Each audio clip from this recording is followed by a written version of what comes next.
Hi, I'm Willy Bearden. Welcome to Dialogue. My guest today is Stanley Booth, an author and I guess a cultural historian who's from Memphis and has been around the world and kind of done everything. So it's my pleasure to have him on the show today. We had never met until today, and we actually found out something that we didn't know about one another, that I knew your mother. Absolutely, yeah. Yes, Stanley's mother taught at Sharp Elementary School when I was there back in the 1970s. She was a lovely person. Thank you. She was teacher all her life and loved doing it. You know, she just loved her kids, and every year she would tell my father and me, I think these are the nicest kids I've ever had. And she was always completely sincere in that, you know. She was absolutely like that. And so when did you move to Memphis? I know you were born in Waycross. What happened, I was going to Sidney Lanier for white boys in Macon, Georgia. Wearing an Army uniform, carrying a U.S. rifle caliber .30 M1. Wow. And I was graduated in whatever June of '59 when Angela was born, and we came here. My father had come up and stayed here during the summer because he was getting a new job at what had been Columbia and Mutual and had become Lincoln American. And the Lincoln American Tower is still there on Court Square, beautiful building. It was the first skyscraper in Memphis. It was like 23 stories and just an absolutely amazingly beautiful building. But we came here, he came here, and then my mother was going to Mercer University in Macon. And my mother and I stayed in Macon until she got out of school, which was maybe August. And I had been accepted to Vanderbilt, but I thought the English department at Vanderbilt was racist, and I was probably part right, you know. And as it wound up, I went out to Memphis State, and I met this little guy in the parking lot named Irvin Salke. We were both 17. Irvin is from a wonderful family. I knew his grandfather, I knew his mother. His mother used to say, "Stanley, we're going to make a two of you yet." I loved them. And Irvin and I are still close friends. And he's my oldest friend. And pretty much everybody I knew in Georgia had died.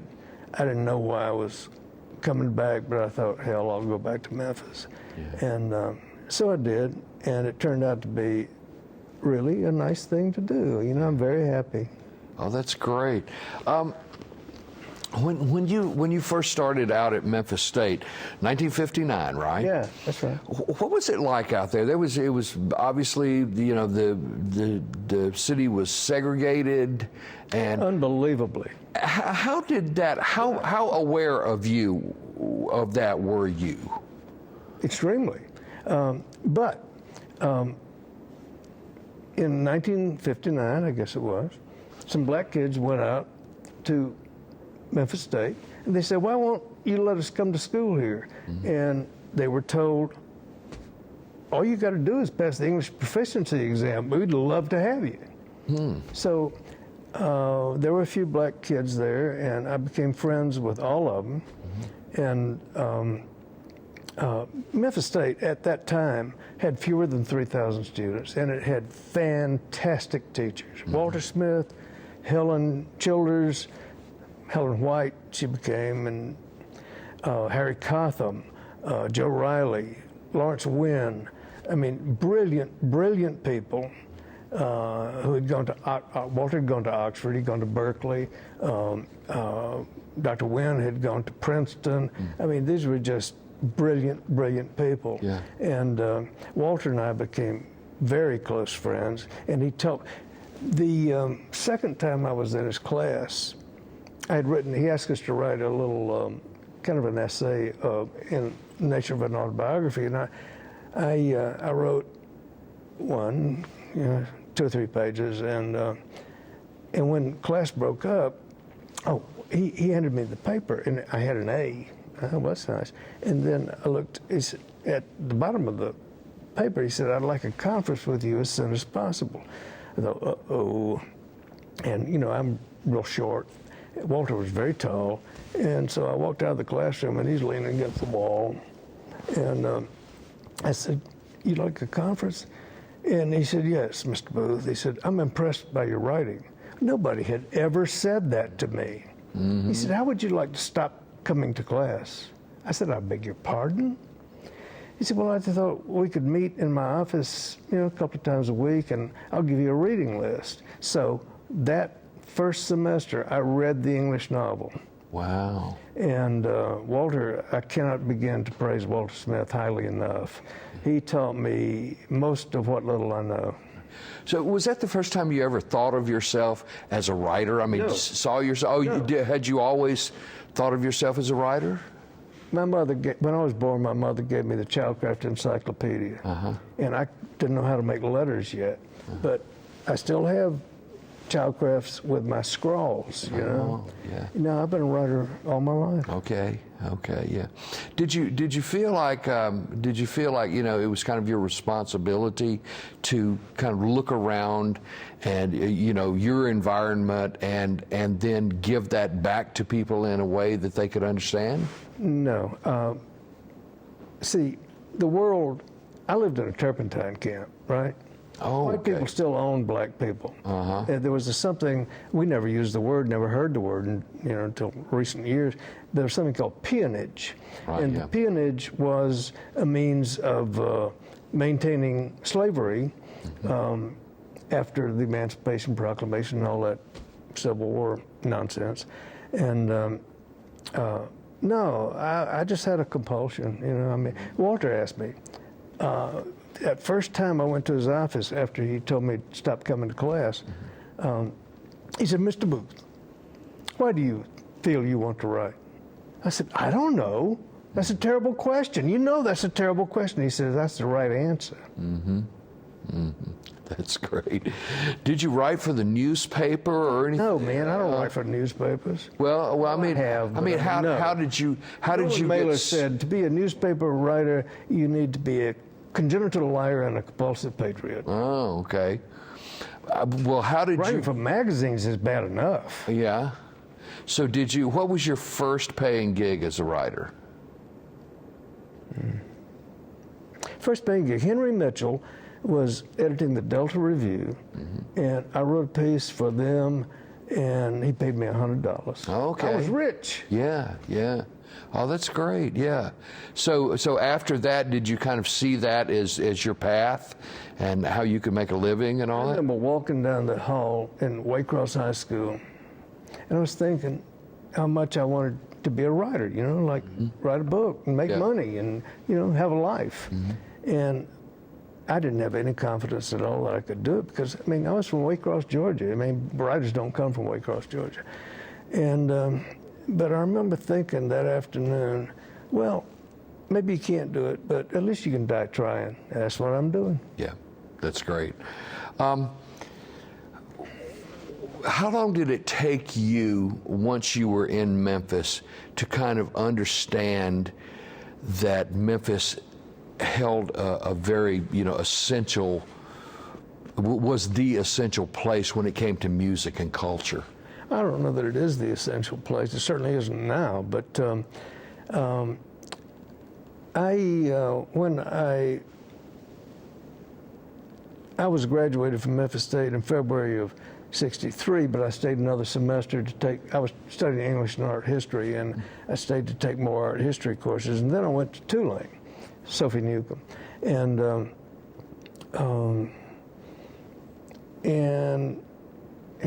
President Kennedy was assassinated, and I was teaching karate.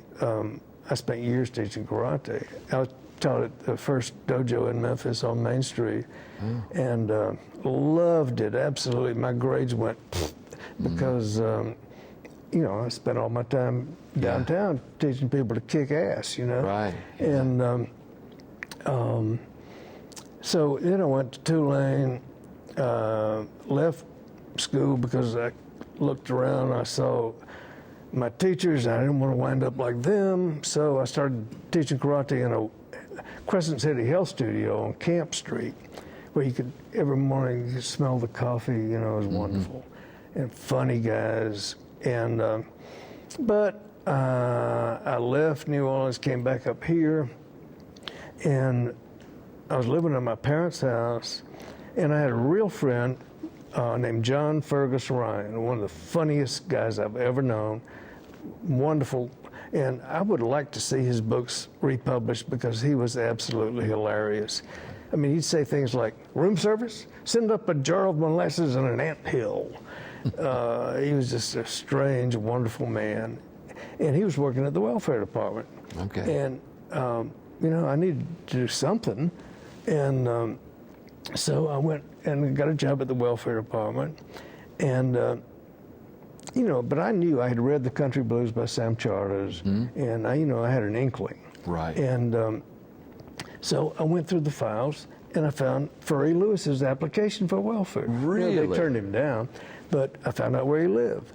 And so my friend Charlie Brown was managing the Bitter Lemon, which is a coffee house owned by John McIntyre, who was a great artist, sculptor at Memphis Academy of Art.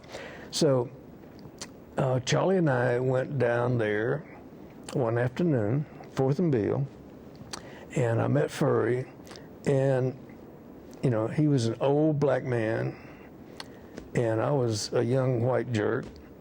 I don't know how it happened, but we fell in love, you know. Furry used to point at me and say, me and him just like brothers. And we were. That's great. You know, we had many adventures together. Yeah. And, you know, but the greatest part of my life until I met Angela was my friendships, you know.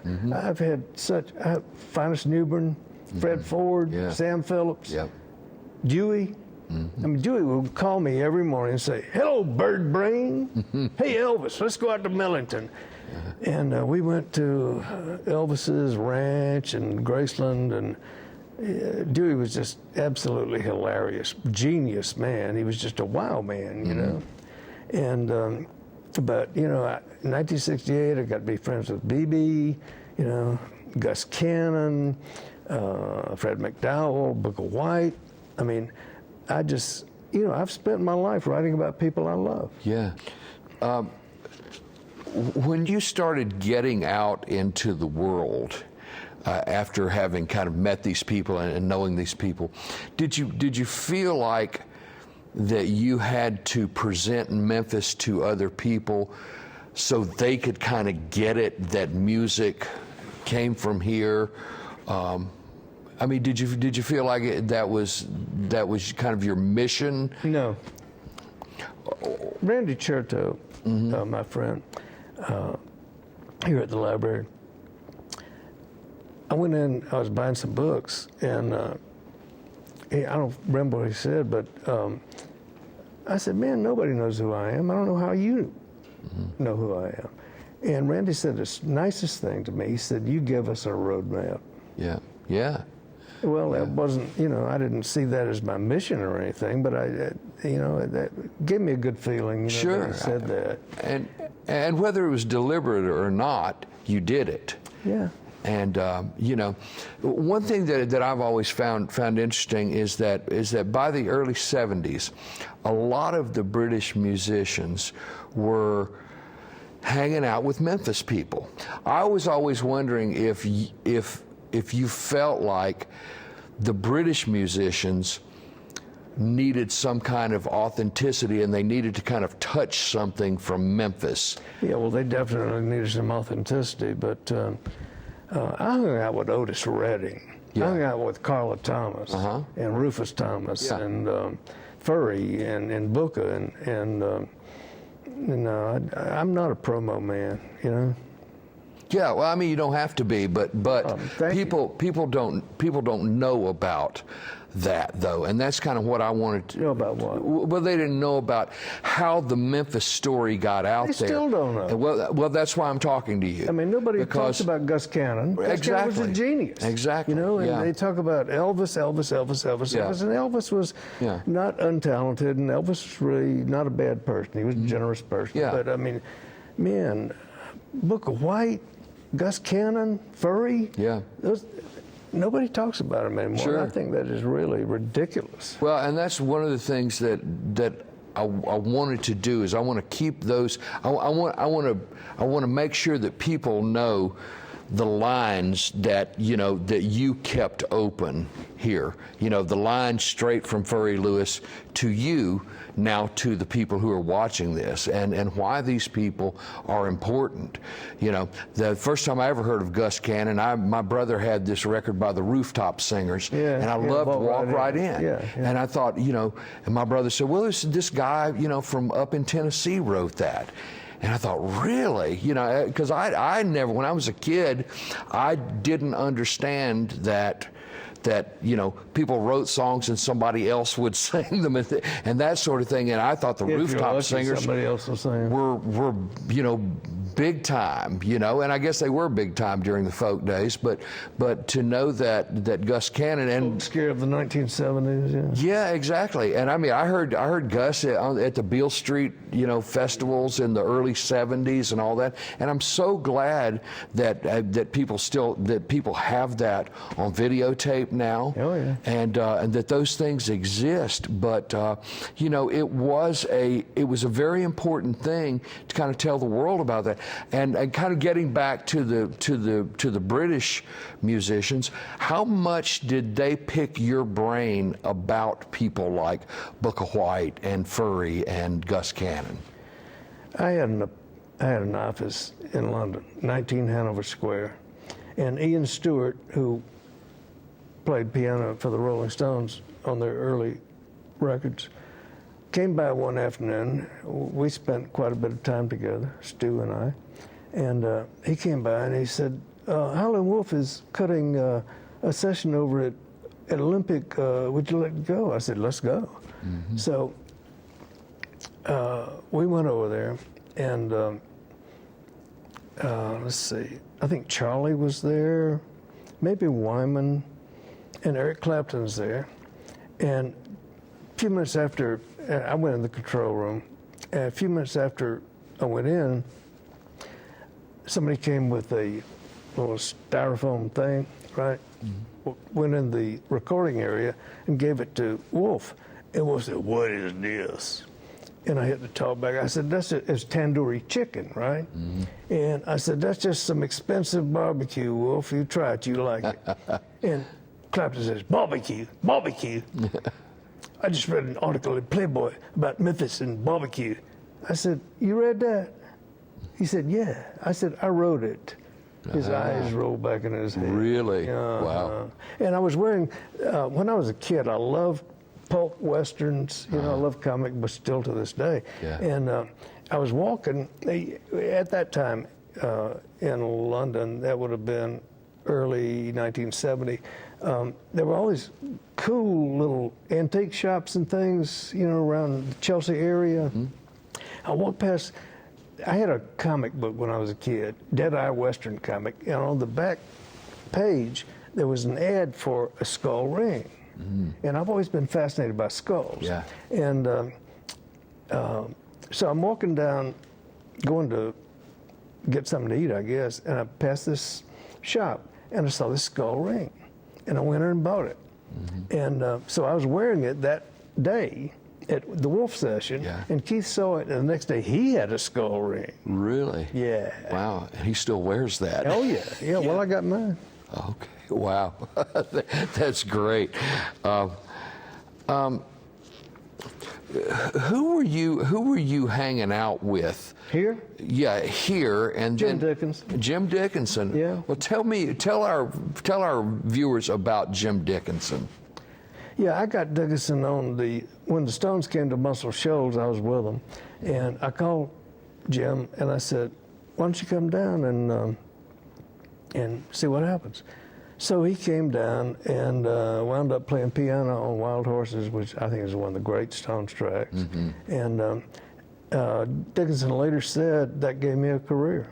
Yeah. Which, hey, man, that's great. You know? Sure. What could be nicer than that? Yeah.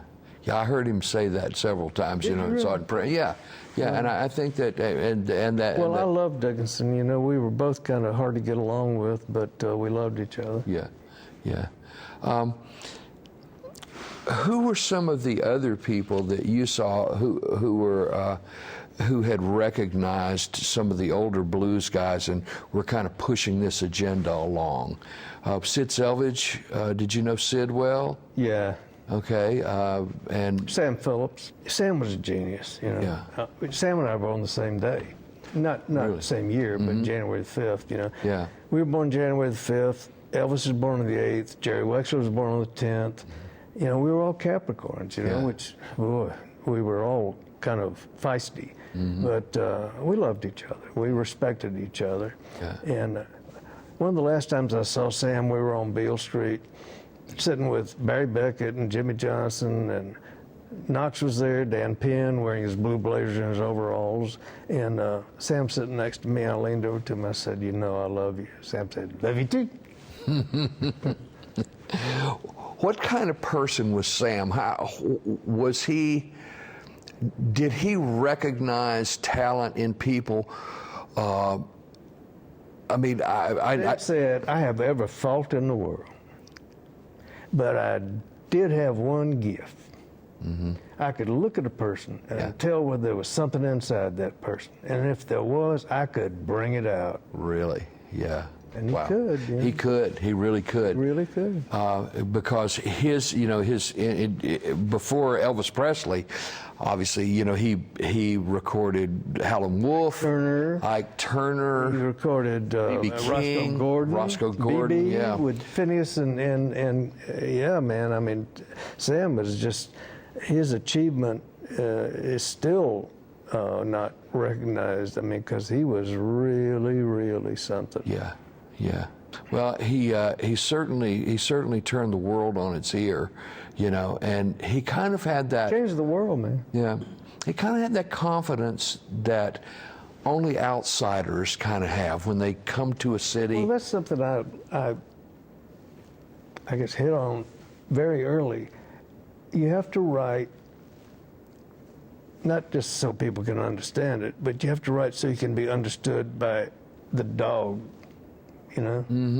I mean, you have to write for Martians. Yeah. You have to assume that nobody knows nothing, including you, Sure. and just paint your picture. Right. You know? Right. Yeah. Do you think that Sam has been portrayed correctly, you know, in the media and in museums? And, No, who has? Yeah. Who has? That's good. All right. Well, let's move on to the Rolling Stones. You've talked a little bit about the Rolling Stones, but tell me the sequence of events that got you hooked up with the Rolling Stones and traveling with the Rolling Stones. Yeah, okay, well, let me think. I had, you know, fallen in love with Furry Lewis and swept the street with him. And I wrote a piece about Furry, and I tried to write it like for the New Yorker, you know. Well, I sent it to the New Yorker, and they sent it back, and they said, "The enclosed has a pleasant tone, we felt, but does not seem to be our peculiar kind of nonfiction piece." Man, I sent it to everybody, and everybody liked it, and nobody would publish it. Yeah. So then John Ryan was doing some things for Esquire, and John, they wanted a piece about Elvis. So John wrote a letter to Colonel Parker and said, "Everybody loves Elvis except the intellectuals. If you let me write an article about him for Esquire, the intellectuals will love him." Well, Colonel Parker was smart enough to know there are about 12 intellectuals in the world, you know, and he couldn't care less. Yeah. So my mother and Priscilla went to the same beauty parlor. You know, my family doctor, our good friend, Charlie Clark, was Gladys's doctor. You know, so I knew some things that most people didn't know. Yeah. And so I went to New York, called John's editor, a guy named Bob Sherrill at Esquire. And every night I was going out and hearing jazz, and every day I was waiting to hear from Sherrill and never called. Finally, I was staying with my friend Joe Willingham from Macon. He was going to Columbia. He lived way up on Riverside Drive. And one day I went to the bathroom. Hey, the phone rang. Well, I answered it, and I said, "Hello," and somebody said, "This is Bob Sherrill. I'm calling Stanley Booth." I said, "This is Stanley Booth. He said, well, what's up? I said, well, I understand you want a piece about Elvis, and I think I could do it. And he said, well, why don't we meet tomorrow afternoon? I ain't got anything to do. We can meet at the Chock Full. I said, where are you from? He said, Durham, North Carolina.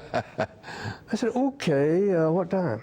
So I met Bob at the Chock Full and told him stories.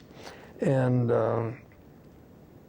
I came home and started trying to do the piece about Elvis, and met Dewey, and, well, gray sky opened like a new rent veil, and I saw the 12 apostles in their coats of mail, you know, and Dewey changed my life. So anyway, the Elvis piece came out in Esquire, and in those days, Esquire was a great magazine. Yeah. You couldn't walk down the hall without running into a genius.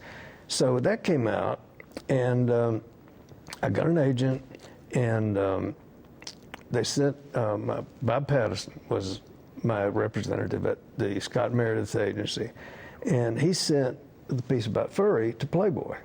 And there was a guy named Carl Snyder at Playboy, loved R&B.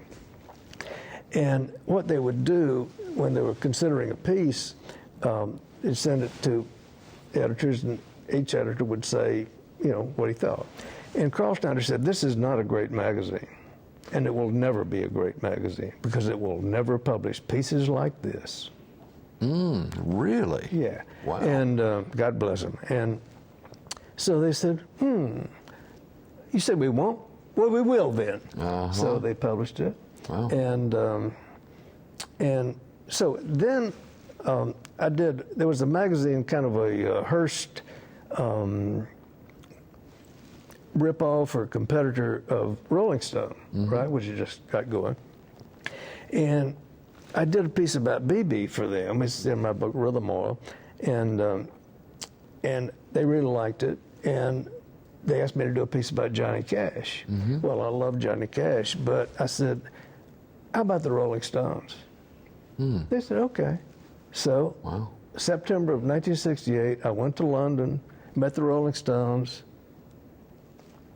and we all like the same things. You know, we like drugs, we like women, we like blues, and they never thought of me as a writer. Yeah. And so we just got to be friends. And so I did this two-part piece about them, and then Brian died, and I loved Brian. You know, Brian was not the easiest person to get along with, but neither am I. And we got along very well. And then he died. I was lying in bed on Hawthorne one night, late into the night, and the phone rang. And I stayed there. And it rang like 20 times. And I thought, maybe I better answer it. So I answered it, and it was Joe Bergman, the Stones secretary, and she told me Brian had died. Ooh. Well, that made the whole thing a lot more interesting, you know. Brian was 27 years old. Yeah, right. Barely. Yeah. And so I thought, maybe I better, you know, reassess this situation. So when the Stones came to America in October of '69, I went out there and never left, you know. But we just got, you know, Keith and I, Charlie and I, even Mick, you know, we just got to be really tight friends. Yeah. And, you know, we're still friends. And what was it like traveling with him? Was it the circus that we kind of saw from afar? I mean, just everything over the top? No. I mean, it was exhausting. Yeah. You know? But what's a typical day with the Rolling Stones like?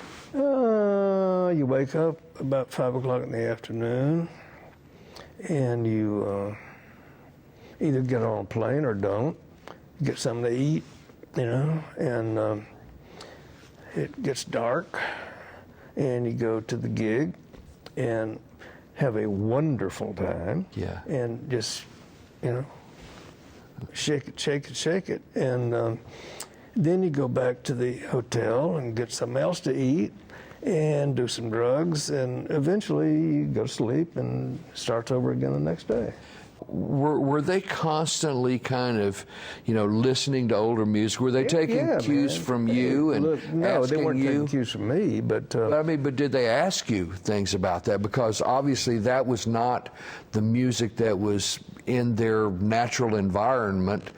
They could get records from the States, in the 50s. what happened was Mick got records from Chess. Okay. And so he had all these, Muddy Waters and Wolf, and they were very knowledgeable about, the Memphis Jug Band and Memphis Mini, so that's what we did. Yeah. We'd sit around all night listening to blues, and they were like disciples, you know. And they really did feel they had a mission to turn people on. And they thought, they'd do it for a year or two and, maybe make some people aware of, this music. And look at us now. Well, older than dirt and still rocking. Wow. That's incredible. As you were traveling with them, what was your process of writing? I mean, I think a lot of people who are going to be watching this would say, how do you sit down and do it? I had a little midget legal pad and a little plastic holder, and I had a leather jacket and Levi's, and I'd shove that notebook in my front of my trousers, Levi's. And I'd swing up on the stage and hunker down behind Keith's amps, and I'd take notes. Really? Yeah. Wow. And so I had those notebooks. I had to stack of midget legal pads. Wow. So when I actually started, typing the book up, I had written down. People tend to say things 3 times.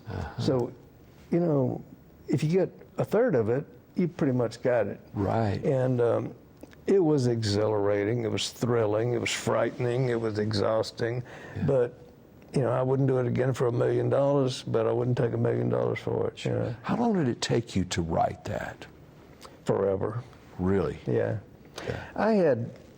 Everything turned out so badly. Altamont turned out badly, and, we were so idealistic, and we really thought we could make a difference. And I went off to Arkansas and stayed up there 10 years in Newton County, a little place called Low Gap. It has about 50 people in it, maybe at the most. And Arkansas saved my life. I loved my neighbors. I loved Arkansas. I was in a log house, 2-story log house on 100 acres. Oh, nice. Peace saved my life. Yeah. And, my father kept saying, just write the end. I said, I can't do that. Yeah. And I didn't know whether I was going to live to finish it or not. I was driving down Cleveland with Irvin, my friend Irvin Selke, one day, and basically complaining, which I love to do, about, writing this book and I can't finish it. And Irvin said, you'll finish it. I thought, maybe he's right. And hey, it happened. Wow. It's such an important piece. Was that one of the reasons you couldn't finish, because you knew it was going to be very important and you had to do it exactly right? It wasn't important. I mean, it was important to me, but man, the title of that book is The True Adventures of the Rolling Stones. Yeah. But when you sell a book to a publisher, they can call it, Yo Old Granny. I mean, they call it. Sure. So they call it Dance with the Devil. I mean, who in hell would call anything that? Yeah. And they gave me this dust jacket, which looked like the road company of the Pirates of Penzance, and I said no. Yeah. So I created the dust jacket overnight off stuff that was on my snooker table, and it was an ugly book, and it didn't sell anything. But it was published by Heinemann in London, and they used my title, and it was a big success. You couldn't get away from it. I mean, it was in every bookstore window, and it was on the bestseller list, London Times. And I actually, I thought, well, maybe this is not a lost cause. Yeah. And it's still in print. So I want to go back just for a second. Yeah, sure. That whole Altamont thing. in the middle of that, with people being crushed against the stage, with you know, the Hell's Angels beating people up, somebody getting shot, stabbed. Out of control. Owsley Stanley and Timothy Leary were there that day, and they were just handing out acid, you know. Yeah. And the Angels are taking reds, they're taking yellows, they're smearing acid on their face, drinking beer, bouncing full cans, beer cans off people's heads. I mean, it was a nightmare. Yeah. You know, and it was just. And the Stones were simply trying to do something, a sincere goodwill gesture. You know. Yeah. To say thank you to their fans. Sure. And it just turned into a nightmare. But, you know, there was like 300,000 hippies there and 500 Hells Angels. Yeah. And 500 Hells Angels are the majority, you know, when everybody else is a hippie. Yeah. Do you think that the Stones were shocked that they couldn't handle the situation? They didn't know anything about Hells Angels. Yeah, right. I mean, they had, see, England, they have the Hells Angels. Hells Angels in England are like Boy Scouts. Okay, you know? yeah. American Hells Angels ain't like Boy Scouts. Yeah. Wow. Yeah, I just, watching that film. And, you know, everybody knows the Stones asked the Hells Angels to be security. That never happened. I was there. I know. Yeah. They never asked the Hells. You couldn't keep them. It was a free concert. People would call up and say, how can I get tickets for your free show at Ultimate? It's free. Mm-hmm. No tickets, just come. Yeah. You know, so the Angels just came and saw and conquered. Wow. Did that change them in any fundamental way? Yes. Really? Yeah. Do you think it really put some serious fear in them about? Man. We were all terrified. Yeah. Well, Keith wasn't terrified because Keith does not know fear. I don't think Charlie was terrified, although he didn't like it. Yeah. But Keith Richards is not like other people. Really? No. How so? He's just a hero. You know, he's my friend, and he's just a hero. And he's just a very sweet person, you know. But he's nobody to mess with. Yeah. Wow. Well, just kind of seeing the fear, you know, in that film, I was kind of shocked that the filmmakers kept rolling through all that. Hey, the Maisels brothers, they're both gone now, and I miss them very much. I loved them, but no, they were heroes. Yeah. They did some wonderful work. Absolutely amazing. And Charlotte Swearin edited that film. They were with us for a week. Really? That's all? Yeah, that's all. Wow. And Charlotte put that thing together. Brilliant. Wow. That's it's quite a quite a document. If you want to see a rock and roll movie, that's the one. Yeah, that is the one. Yeah, there's nothing that comes close to that. No. There's nothing that comes close to that. Do you? I know you wrote for Rolling Stone. I've written for every thief in the magazine business. Every thief? Yeah. Really? Are they all thieves? I'm trying to think of somebody who's not a thief. Bob Sherrill wasn't a thief. Bob Sherrill was like Herodotus. He was a genius. Mm-hmm. I called him one time. I said, Bob, he said, hello. I said, Bob, this is Stanley. He said, Stanley, could you call back in a few minutes? I'm making mayonnaise. But no, Sherrill was a genius and a wonderful person and a true friend. But it's a mean old world out there, and nobody particularly cares. You know. Yeah. How were you at Stax when things were going were happening Stax there? In December of 1967. Talking to Al Jackson. Al was a very wise man, and we talked sitting in the front hall there at Stax, and I stepped out on the sidewalk under the marquee to make a few notes, write down what Al had said, and a white Lincoln Continental pulled up. Mm-hmm. Stopped at the curb, back door open, and this big black guy gets out, and it was Otis Redding. And so I went up, introduced myself, and he said, I'm Otis Redding. I said, yeah, I know. I said, want to come in? He said, yeah. So we went in the studio. There were like 3 chairs, right, folding chairs. Steve Cropper came in, and they sat facing this way, and I facing them with my little notebook, and I watched and listened as they wrote Dock of the Bay. You're kidding. No, I'm not kidding. Wow. And hey, man, you know, occasionally I've been at the right place at the right time, you know. Wow. And so I was there all week with Otis, and he recorded Hard to Handle, Dock of the Bay, and I can't remember, several really cool things. Yeah. And Friday night, I said goodbye to him. Sunday night, he was dead. Wow. I never got over it. Yeah. Wow. Wow. What did Stax capture here, and how were they able to make that thing work? Well, you know, Stax was really, and considering where it was and when it was, the Saturday, when I wrote this piece for the Saturday Evening Post called The Memphis Soul Sound. And they wanted to put Booker T and the MGs on the cover. And then they found out that 2 of them were white and 2 of them were black. Really? Yeah. And they said, well, our southern subscribers wouldn't like that. So they put something about red grooms on the cover. And that was the last issue. 251 years of consecutive publication. Bill Fulbright was in it. I was in it. Red grooms was in it. We killed it. Right? Really? Oh yeah, I killed a bunch of them. But That's great. But yeah, they wouldn't put MGs on the cover because they were integrated. Yeah. I mean, they're from Philadelphia, for God's Sure. sake. You know, I mean, With Stax, did you know Estelle Axton and Jim Stewart? no, You didn't know them? but I got to know. Oh, okay. You Estelle got and to I know. loved each other. Yeah. And I like Jim. You know. Yeah, yeah. How did they stumble onto something, or did they just make the conditions right for that magic to happen at that studio?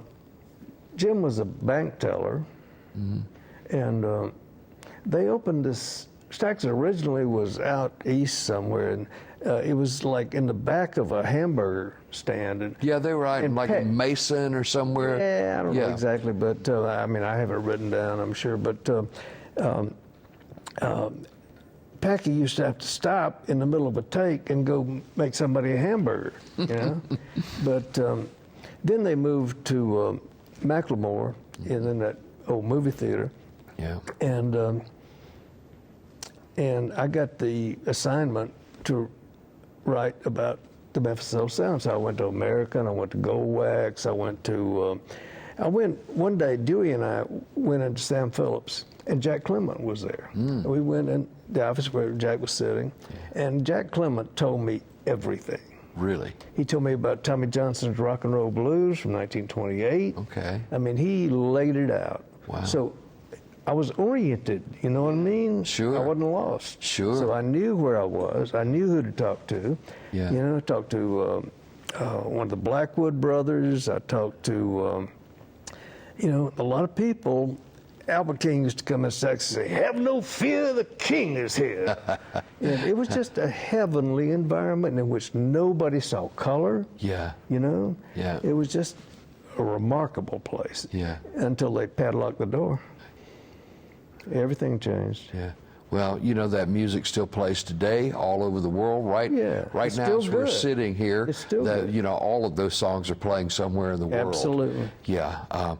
And I was just always amazed that they would give people opportunities, like David Porter, who was sacking groceries across the street. Deanie Parker was their publicist, right? She'd come in from high school every afternoon, put her books under the desk, and start doing promo. Yeah. You know, it was just a wonderful, wonderful place. Yeah. Yeah. What are some of your favorite Stax songs? Do you? Knock on Wood, Yeah. Dock of the Bay, Born Under a Bad Sign. Yeah. And my favorite band of all time, I mean, and of course I love the Ellington Band. I love Basie and Fletcher Henderson and Jimmy Lunceford. Booker T and the MGs are my favorite. Yeah. You know, Duck Dunn's my favorite bass player. Al Jackson was unsurpassed, and Booker was magisterial, Yeah. and Steve wasn't bad, you know. Yeah. I mean, Yeah. it was a hell of a band. Yeah. And they were just such sweet people, you know, funny, sweet people. I love being there. Sure. How did Memphis kind of, I mean, as far as the business part of the music business, how did they lose out to Nashville? There are a lot of white people in this country. And Nashville has always been a company town. Memphis has always been independent, my God, oh boy. Yeah. And, yeah, Nashville's about business, man. There's a lot of white people there with a lot of money, and Memphis is still Memphis, and I just wish, you know, people were doing what they used to do here. Sure, sure.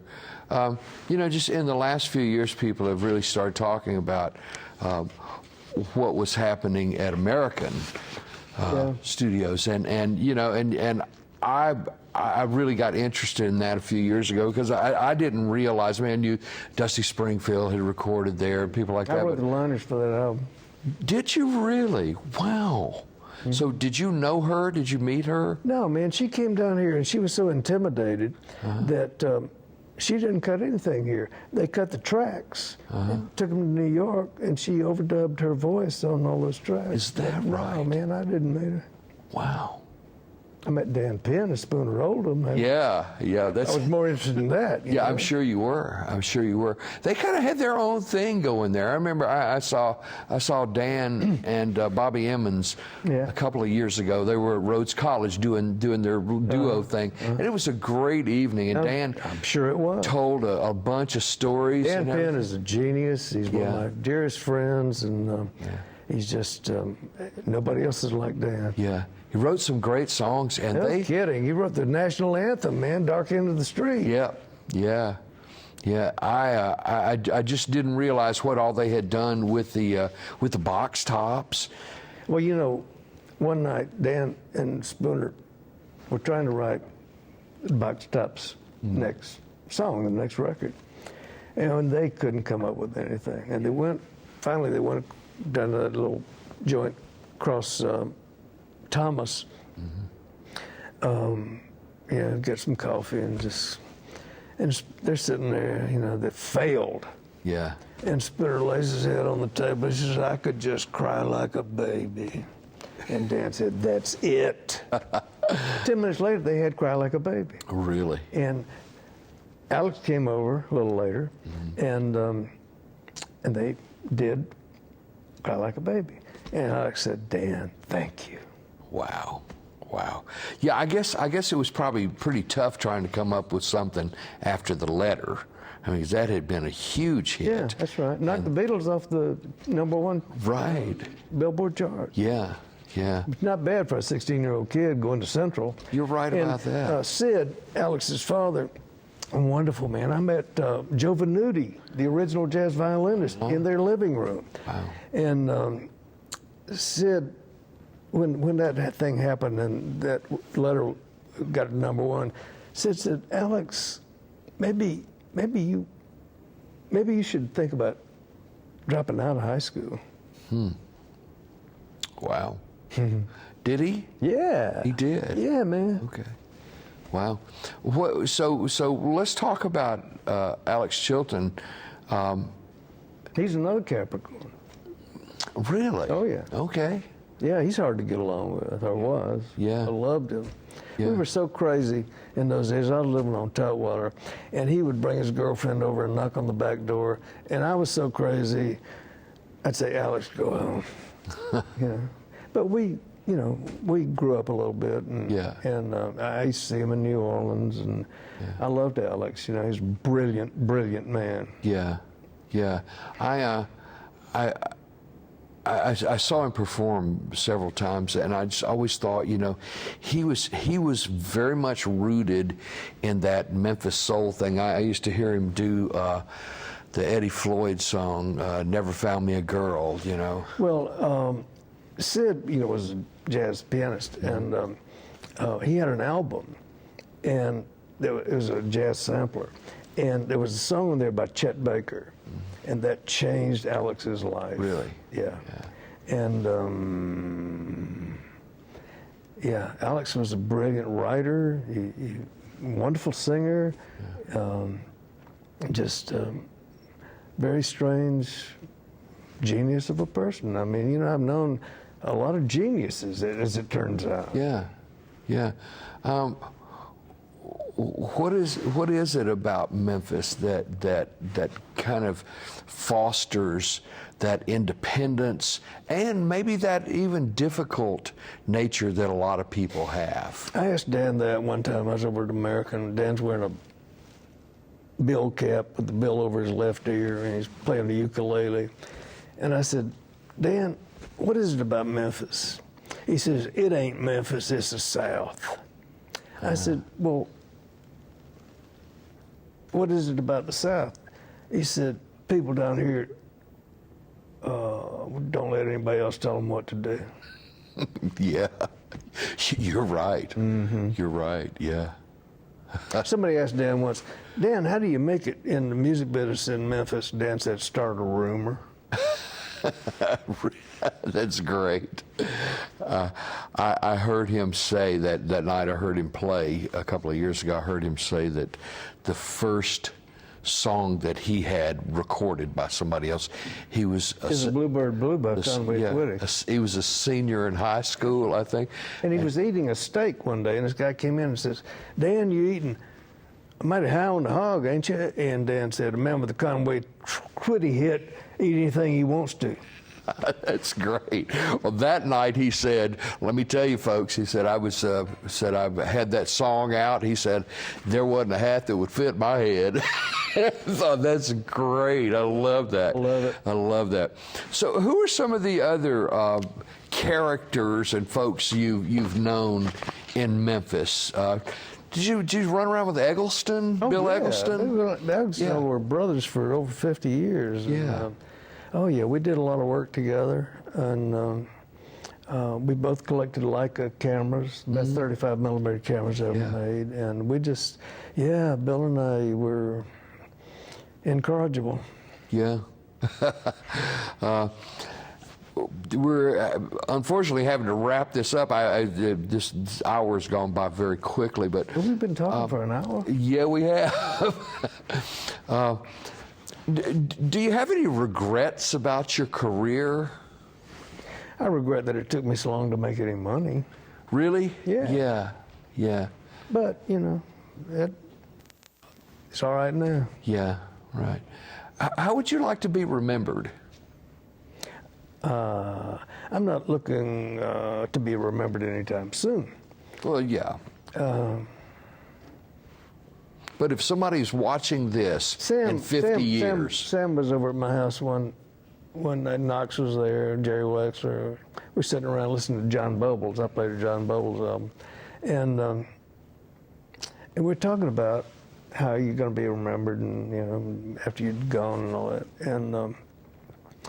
And Sam said he wanted his epitaph to say, God gave him a talent, he used it. That's pretty good. I like that. Yeah. I like that. Is there any advice? I mean, I'm sure you've mentored lots of people. Is there any advice you can give, maybe, someone who thinks they'd like to write, or, you know, people? I think people get so intimidated by that these days. You know, stepping out. You know, everybody has to do something for the first time. And do you have any advice you can give somebody? Get a good night's sleep before making an important decision. That's good. That's very good. What are some of the other things that you're going to accomplish in the next few years? Well, I'm trying to finish right now a couple of books. One called Blues Jews, about blues people who are not from Memphis. Right. And a book called Where the People Smile, which is a line from Memphis Blues by W.C. Handy. Folks, I've just been down to Memphis town. That's where the people smile on you all the while.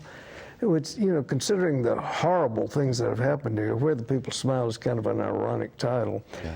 But I want to finish those. I got a bunch of books, and I'm just trying to get to the agency and get published, you know, while I'm still here. Sure, sure. Well, I want to say it's been a pleasure and an honor. Well, it's been my pleasure, and thank you very much for letting me do this. This has been great, and I know that people out there watching this are going to really, you know, feel like they maybe know you a little better, because I know a lot of people have heard about you, and hopefully this will inform some folks, and because this has been a fascinating conversation. Well, thank you. And you've definitely been there, man. Yeah. You have definitely. So I appreciate you being on here. And that wonderful film by the Maysles brothers, Give Me Shelter, about the Stone 69 tour. Yeah. The last thing you see getting on the helicopter is a seat of my Levi's. Really? Yeah. Oh, man. It doesn't get much better than that. Well, we were very glad to be leaving, I can tell you that. Yeah, I bet. Wow. Would you do it all again? Sure. Would you? Yeah. Get back on the plane, get back on the bus, and do it, right? Yeah. Sure. Yeah.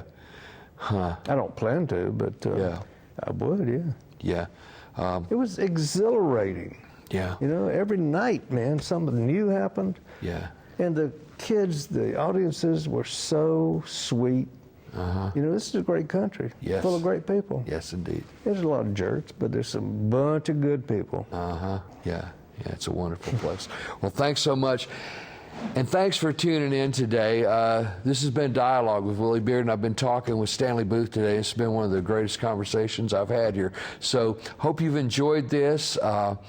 Keep tuning in. We're going to keep talking to Memphis people and some people that maybe you've heard of, haven't heard of, but we enjoyed the fact that the library lets us have this opportunity to come in and tell you about some people maybe you needed to get to know a little better. So thanks for joining us today.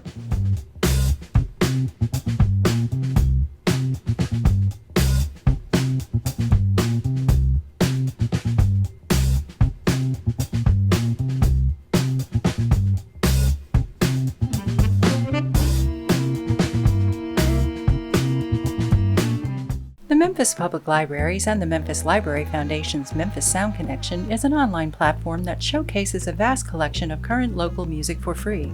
The Memphis Sound Connection looks to connect you with today's torchbearers of the Memphis Sound. If you are a musician in the Memphis area and have an album of at least 4 songs or 25 minutes, please consider submitting today. If the album is selected, an honorarium of $200 will be provided to the musician. Please visit the website or scan the QR code on the screen.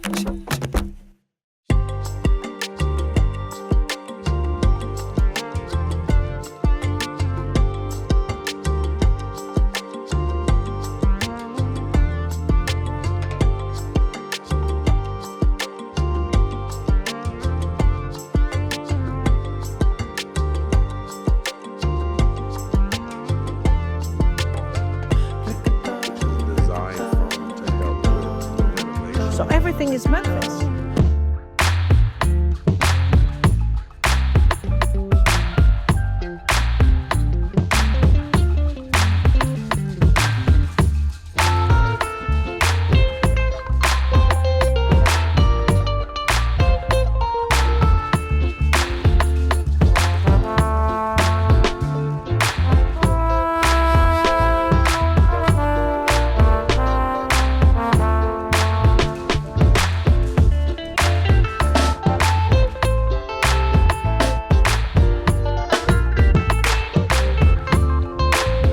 You're watching the Library Channel, a broadcast service of the Memphis Public Libraries and the City of Memphis.